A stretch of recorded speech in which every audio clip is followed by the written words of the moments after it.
Capricorn naman daw. Capricorn. This is a Capricorn Sun, Moon, Rising, and Venus reading. Bonus reading for the month of April. For your personal reading, kindly send me a direct message. Kamusta mga Capricorn? Kamusta ang negosyo? Kabuhayan? Career? Ang mga ipinaglalabang kaperahan? Itaas ang bandera ng mga Capricorn. Let's see kung anong meron para sa ating bonus reading. This is a Capricorn Sun, Moon, Rising, and Venus reading. Bonus reading for the month of April. Alright? For your personal reading, kindly send me a direct message. Okay? Ingat sa mga scammer. If in doubt, message muna ako sa mga dati na nating clients. Alam nyo na yung nag-iisang number ko. Okay? Ang crystals, nakasale pa din. So, PM me and take advantage of the discounted price ng ating mga crystals.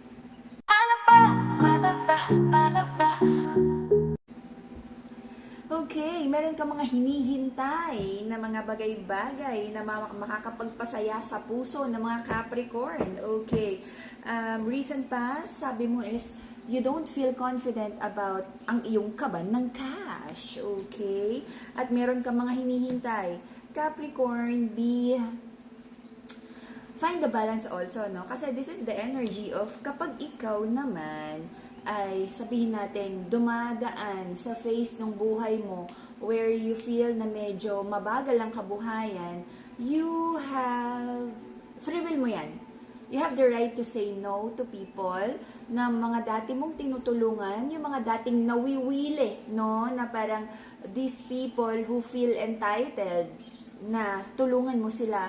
May mga pagkakataon na hindi mo sila kayang tulungan, then hindi kaya. Okay? Kasi meron dito na like may mga taong umaasa na hindi mo sila tatanggihan. But I feel hindi nila alam na meron kang, okay, hindi lang sila aware na sanay sila na si Capricorn laging handang tumulong, pwedeng politiko. But I feel here na nagkakaroon ng problema financially, so kung sino yung mga taong umaasa na matulungan mo sila, parang pinag-iisipan mo, no? But I feel this is calculated risk na ano rin ba, hindi mo naman sila tatanggihan, but pwede mo naman silang tanggihan. But I feel with the good heart of the Capricorn, pinag-iisipan mo ano ba yung kaya mong itulong, okay? Kasi hodang 200, 500 lang yan, basta kung ano yung kaya mo, hindi ka naman magsisay no, okay? There's an energy here of power couple energy. Maaring may involved na kasal or nag-live-in na or may pangako kayo to have long term. But I feel may disappointment ang feminine here kasi wala daw pagbabago sa energy ng relationship na to. May mga na-unearth na bunyag na mga bagay-bagay na hindi nagustuhan, especially in terms of money. Hindi ba kayo nagiging honest about income? Hindi ba to shared finances? Kasi may mga connections na parang your money, my money. But may nakita akong disappointment dito at hindi nagustuhan na parang bakit kailangang magtaguan ng pera. Okay? Been there and everywhere. Okay. So, alam mo, pinakamahalaga talaga, no, kapag sa partnership, humanap ka na ng taong hindi mo babaguhin. I'm not saying na na halimbawa ikaw, you're into like shared finances, na pinagsasama yung pera, humanap ka ng ganong tao. Kasi may mga taong pag pera niya, kasi hodang asawa ka niya, kasi hodang may anak kayo, basta sa kanya, ibibigay niya yung feeling niya, o magkano bang grocery, 20,000 plus gatas, plus ganon. O eto sa'yo, lahat nung kanya. Yun yung money niya. I've talked to even lawyers na sasabi nila na normal yun, okay yun, walang problema. As long as, nabigay yung responsibilidad. But sa akin kasi, I have that belief na since partnership siya, eto lahat yon. Even my side hustle, even like nagbenta ako ng bra at kung ano man, eto yung 500 na tinubo ko. Yan yung shared finances natin. But sometimes may mga connections na your money, my money at wala kang pakialam kung kumomisyon siya ng 1,000,000, basta nabigay niya yung kunwari 50,000 or 100,000 na responsibilidad sa bahay, and that's it. Okay? So, ang nakita ko dito ay may disappointment about pera. So, number one, especially you're a Capricorn, alamin mo kung jive kayo sa pera. Kasi kung hindi, isa to sa parang mahirap baguhin kapag yun na yung ugali sa pera. Kung maramot-maramot, kung mapagbigay. Minsan yung sobrang mapagbigay, hindi rin nakakaganda sa relasyon. Kasi if you're building like your own family na, yung finances, baka tamaan ng pagiging sobrang mapagbigay ng person mo. Okay? So, lahat dapat yan inaalam, pinag-uusapan. Someone feels cheated, no? Meron siyang nalaman na malaking pera about this partnership at hindi niya inakala. Because I feel someone is like giving more. Tapos, kumbaga ang dating 50-50 tayo. O kuryente hati lahat. Tapos nagulat yung isa kasi yung isa nangungutang para makaabot dun sa 50-50 na yan. Tapos yung isa, ang dami palang ipon na pinapabayaan niya yung partner niya na walang ipon at nahihirapan, and I don't call that partnership. Okay? Whew! May trust issues din dito, sabi ng feminine, kaya bagay niyan si masculine dahil meron siyang ine-entertain na iba. Meron ba siyang iniisip, kinukonsider na ibang taong long term para sa kanya? Nagkaroon ng decision here to have a new way of thinking at napag-usapan naman. For some of you, binigyan ng bagong cycle, another chance tong love connection na to. Let's see. Okay? Because yung masculine here ay nagkakaroon ng dishonesty sa offer of love niya. Para sa masculine is hindi niya priority ang love connection na to. Para sa kanya, mas mahalaga ay ma-rebuild yung kabuhayan and finding the balance. Sabi ng masculine, basta may pera, okay lang yan. Yung mga wag nang pansinin niyang feminine, tinotopak lang yan. Pag binigyan mo yan ng pera, okay na yan. But you know what, masculine, hindi lahat love language ang pera or gift giving. May mga tao, kaya alamin, no, sino yung partner mo, anong love language niya. Kasi may mga tao na minsan nakakaatraso, tapos basta para sa kanila, bigyan ng pera, bigyan ng regalo, okay na hindi nag-apologize at hindi nagbabago. Hindi lahat ng pag-ibig kayang bilhin. But I know some people na ganyan yung ugali na okay lang, sige na regaluhan mo ako, may Chanel naman ako, di mang babae ka dyan. May mga lalaki din na ganyan na hindi naman nagbabago kasi ang feeling naman niya is siya yung ultimate provider in the whole wide universe.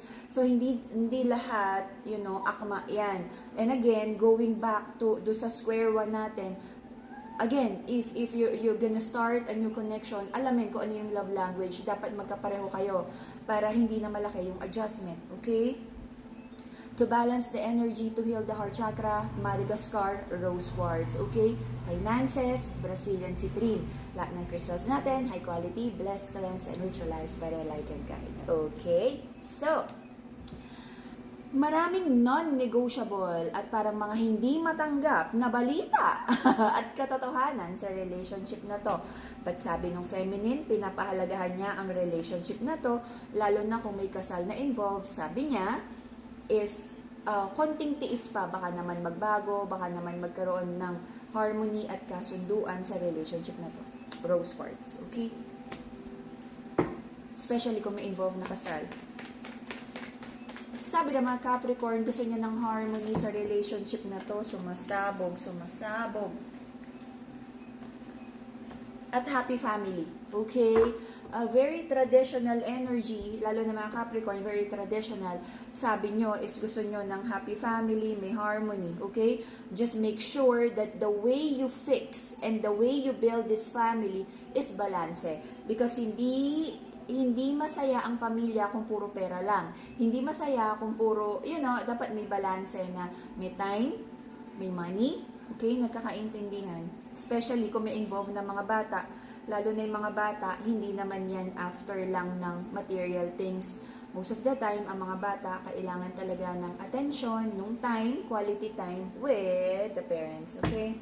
So, may prayers and manifestations sa mga Capricorn na sana umikot na ang wheel of fortune sa favor nyo at dumating na yung malaking biyaya na hinihintay, okay? Brazilian citrine at meron din tayong combination ng love and money. Okay? So, you're trying to look at the situation na parang ginaground mo yung energy mo, Capricorn, at sabi mo sana kung ano man yung mga misfortune at delayed na financial manifestations ay matapos na. Okay?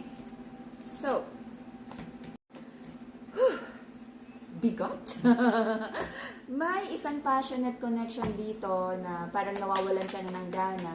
At sabi ng mga Capricorn, gusto mo na lang mag-focus sa kabuhayan showcase. Kung pera o bayong, pera-pera na lang tayo, mahirap sumugal, okay? Wala ka na ring plano sa love connection na to. I feel you're ready on your process of accepting na hindi makakabuti para sa'yo tong taon na to. Or, like, meron kang realization na hindi healthy in terms of like partnership, no? Yung ideal partnership na gusto mo itong taon na to. It could be magastos siya, hindi siya aligned dun sa, you know, the way you do life. Practical kasi ang mga Capricorn, no? And very disciplined yung energy. But nawawalan ka na ng gana kasi sabi mo parang hindi naman din eto, if ever na ipaglaban mo pa yung connection na to, parang hindi rin naman tatagal or hindi healthy to be with a strong partnership itong taon na to. Kaya tinatanggap mo na okay lang if ever na hindi naman talaga nag-work out. Your person, may pagka lover boy, lover girl energy. may feelings pa naman siya sa'yo. Kilig naman yan. But right now, trying to connect with the divine, meron siyang pinagpe-pray. Kung may anak, nagfo-focus din sa anak. Hinahanap ng person mo, ano ba talaga yung, hinahanap niya, ano ba talaga yung definition ng happiness? Anong klaseng partner din ba talaga yung magpapasaya sa kanya? But for now, I feel, technically, kung meron man siyang kinakausap, but technically, single siya right now. Gusto niyang maging quiet at hanapin ang sarili. Bigyan mo kasi ng ID to. Para hindi nawawala. Okay, so, meron kang mga doubts kung alam mo, meron ka mga plano, love and business, but I feel this is more about kaperahan.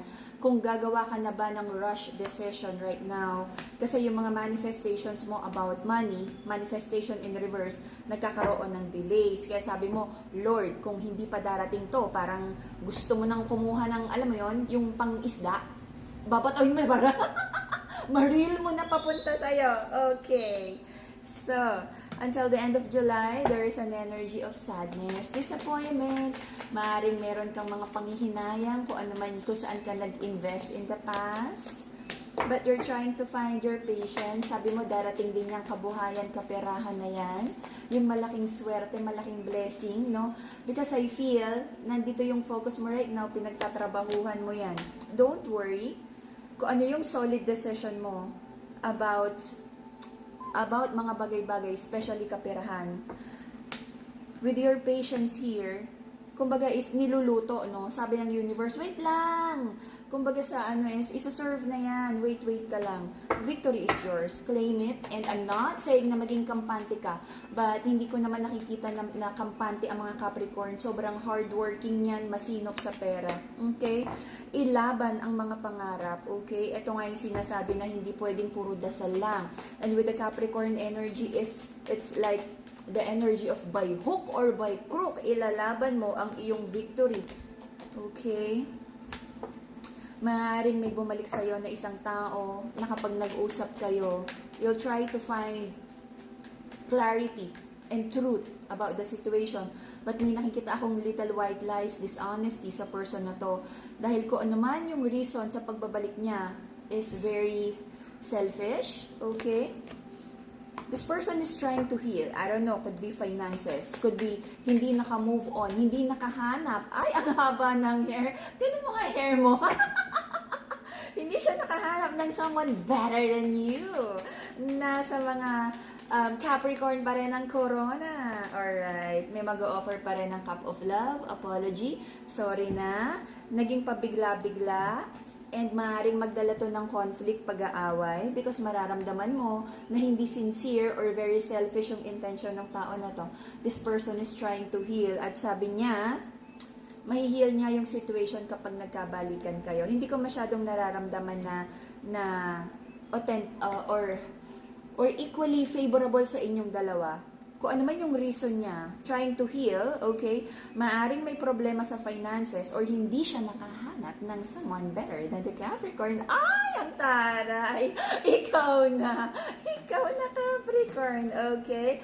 To ground your energy, okay? The Madagascar Black Tourmaline, Anti-Evil Eye, Black Tourmaline.